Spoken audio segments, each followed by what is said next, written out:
नमस्कार, मी पंजाब डक. आज आहे 18 मार्च 2026 आणि मी माझ्या शेतात आहे आणि या ठिकाणी आमचं हरभरा काढल्यानं आता या ठिकाणी पाळी देखील चालू आहे.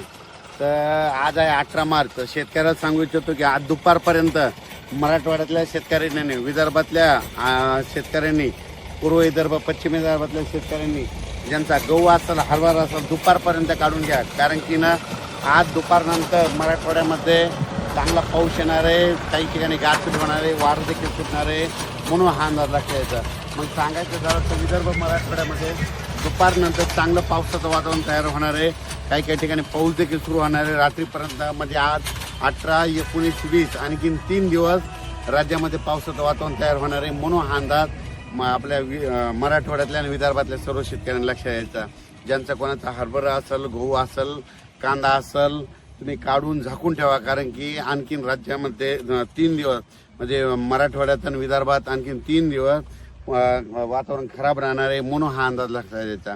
त्याच्यानंतर संभाजीनगर जिल्ह्यातल्या शेतकऱ्याला सांगू इच्छितो की त्याच्यानंतर अहिल्यानगर जिल्हा, त्याच्यानंतर परभणी जिल्हा, बीड जिल्हा, लातूर जिल्हा, त्याच्यानंतर जळगाव जिल्हा, बुलढाणा, अकोला, अमरावती, वर्धा, नागपूर, भंडारा, गोंदिया, चंद्रपूर, यवतमाळ, वाशिम, हिंगोली, नांदेड, या सर्व परभणी सहित लातूर, बीड या सर्व शेतकऱ्याला सांगू इच्छितो की आज दुपारपर्यंत तुम्ही शेताची कामे आटपून घ्या. कारण की दुपारनंतर बऱ्याच भागात पाऊस सुरुवात होणार आहे.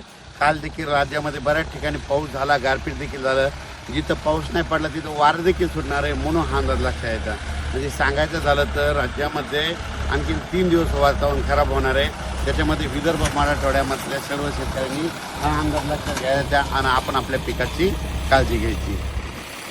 काल देखील तुम्हाला एक सांगू इच्छितो, मी म्हटलं होतं ना तेलंगणा, कर्नाटकमध्ये खूप पाऊस पडेल.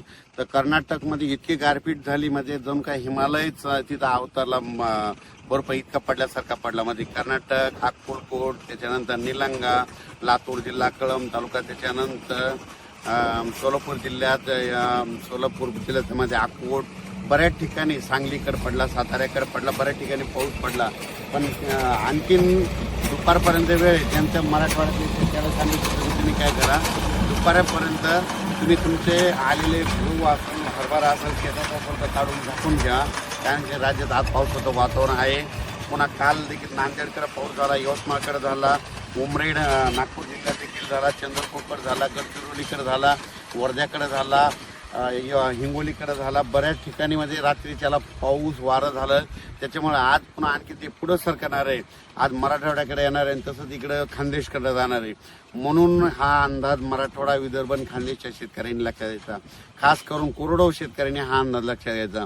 कारण की राज्यामध्ये आज दुपारनंतर बघा बऱ्याच ठिकाणी दुपारी 2:30च्या नंतर बऱ्याच ठिकाणी पाऊस सुरू झालेला दिसेल. काही ठिकाणी 5 वाजता येईल, काही ठिकाणी रात्रीच्या येईल. म्हणून हा अंदाज विदर्भातल्या आणि मराठवाड्यातल्या सर्व शेतकऱ्यांनी अंदाज लक्षात घ्यायचा. जळगाव जिल्हा, धुळे जिल्हा, त्याच्यानंतर बुलढाणा जिल्हा घाटाच्या खाली, त्याच्यानंतर संभाजीनगर, फुलंब्री, कन्नड, भोकरदन, गंगापूर, वैजापूर, शिर्डी, राहता, अहिल्यानगर, पैठण, त्या आष्टी, परतूर, जालना जिल्हा, त्या सर्व शेतकऱ्याला सांगू इच्छितो की आज दुपारपर्यंत तुम्ही तुमचे कामं आटपून घ्या. कारण की आता आज 18, 19, 20 आणि 21 4 दिवस वातावरण खराब राहणार आहे. विदर्भ मराठवाड्यात खराब राहणार आहे. म्हणून हा अंदाज विदर्भ मराठवाड्यातल्या शेतकऱ्यांनी लक्षात द्यायचा. पुढचं नका द्यायचं. आता सर्व शेतकऱ्यांनी आपण आपल्या शेताची हरभरा असेल, गहू असेल, कांदा असेल काढून झाकून घ्या. कारण की आणखी राज्यामध्ये 18, 19, 20, 21 4 दिवस पावसाचं वातावरण राहणार आहे.